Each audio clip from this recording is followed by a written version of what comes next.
بسم اللہ الرحمن الرحیم۔ دارالصحت یوٹیوب چینل کے تمام دیکھنے اور سننے والوں کو السلام علیکم ورحمۃ اللہ وبرکاتہ۔ معزز سامعین کرام، اگر کوئی شخص یہ چاہتا ہے کہ اللہ رب العالمین اس کے گناہوں کو معاف فرما دے، اس پر اپنے فضل و کرم کی بارش فرمائے اور اس کو اپنی غیب کے خزانوں میں سے بے انتہا رزق حلال کی دولت عطا فرمائے اور اس کو اولاد کی صورت میں بیٹے ہی بیٹے عطا فرمائے اور دنیا اور آخرت اچھی ہو جائے اور جتنے بھی کام وہ شروع کرتا ہے پایہ تکمیل تک پہنچ جائیں، کسی بھی کام کے شروع کرنے میں کوئی دنیاوی مشکل، کوئی رکاوٹ اور کوئی مصیبت اسے نہ دیکھنی پڑے، تو ایسے شخص کو یہ وظیفہ جو کہ اللہ تبارک و تعالی نے خود بتایا ہے، جس کو پڑھنے کا حکم خود دیا ہے، وہ کرنا چاہیے۔ قرآن پاک میں اللہ تبارک و تعالی نے جس چیز کو سب سے زیادہ پڑھنے کا حکم دیا ہے وہ استغفار ہے۔ اللہ رب العالمین کو یہ بات سب سے زیادہ پسند ہے کہ اس کا عاجز اور گناہگار بندہ جو ہے وہ ہر وقت اس سے توبہ استغفار کرتا رہے اور اللہ کریم مہربانی کرتے ہوئے اس کو معاف کرتا رہے، اور یوں بندہ جو ہے وہ تو استغفار نہ چھوڑے اور اللہ اس پر مہربانی کرنا نہ چھوڑے۔ سامعین کرام، قرآن پاک کی کئی آیات میں استغفار کے معجزات اور اس کی طاقت کو بتایا گیا ہے۔ اسی طریقے سے حضرت نوح علیہ السلام نے جب اپنی قوم کو سمجھانا شروع کیا اور انہیں بتانا شروع کیا کہ تم اللہ کی طرف لوٹ کر آؤ، تو حضرت نوح علیہ السلام نے یہ آیات پڑھی جو کہ سورۃ نوح میں موجود ہیں۔ فَقُلْتُ اسْتَغْفِرُوا رَبَّكُمْ إِنَّهُ كَانَ غَفَّارًا يُرْسِلِ السَّمَاءَ عَلَيْكُمْ مِدْرَارًا وَيُمْدِدْكُمْ بِأَمْوَالٍ وَبَنِينَ وَيَجْعَلْ لَكُمْ جَنَّاتٍ وَيَجْعَلْ لَكُمْ أَنْهَارًا۔ حضرت نوح علیہ السلام نے اپنی قوم سے کہا، اے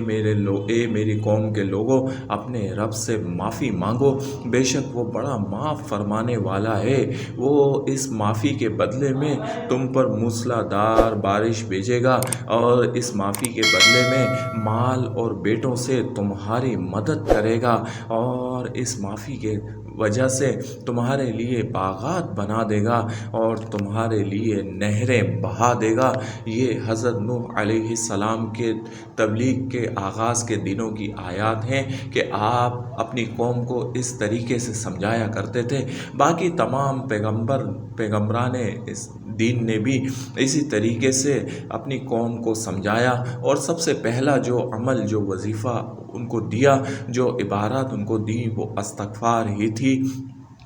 استغفار ہی ایسی طاقت ہے جو بندے کے اور اللہ کے درمیان کے تمام بند راستوں کو کھول دیتی ہے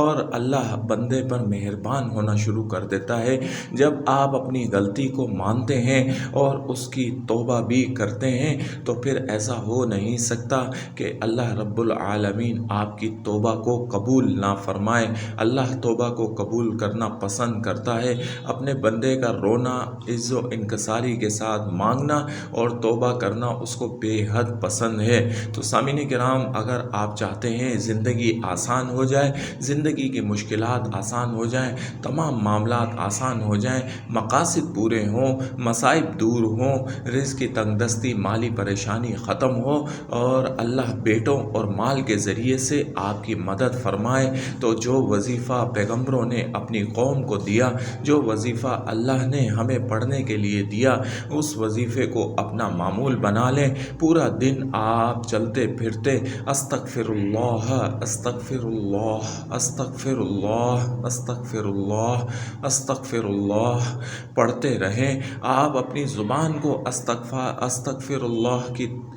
کلمات سے تر رکھیں۔ اللہ آپ پر مہربانیاں کرتا رہے گا، آپ کو بخشتا رہے گا، آپ کے گناہوں کی بخشش کرتا رہے گا اور آپ کی مدد مال اور بیٹوں عملوں کے ذریعے سے کرے گا آپ کو دنیا میں بھی بے حد اچھا مقام عطا فرمائے گا اور آخرت میں بھی آپ کو فضیلت ہی فضیلت ملے گی۔ ہر وہ شخص جو چاہتا ہو کہ اللہ کریم سے بے پناہ رزق پالے اور اللہ اس پر مہربان ہو جائے، اس شخص کو چاہیے کہ وہ استغفار سے اپنی زبان کو تر رکھا کرے۔ جب بھی یاد آئے باوضو بے وضو چلتے پھرتے اٹھتے بیٹھتے ہر وقت اللہ سے معافی مانگا کریں، ہر وقت استغفر اللہ پڑھ لیا کریں اور پھر معجزے اور اللہ کے فضل و کرم سے اپنی کھلی آنکھوں سے دیکھا کریں۔ اللہ رب العالمین ہمیں یہ توفیق اور سعادت نصیب فرمائے، آمین یا رب العالمین۔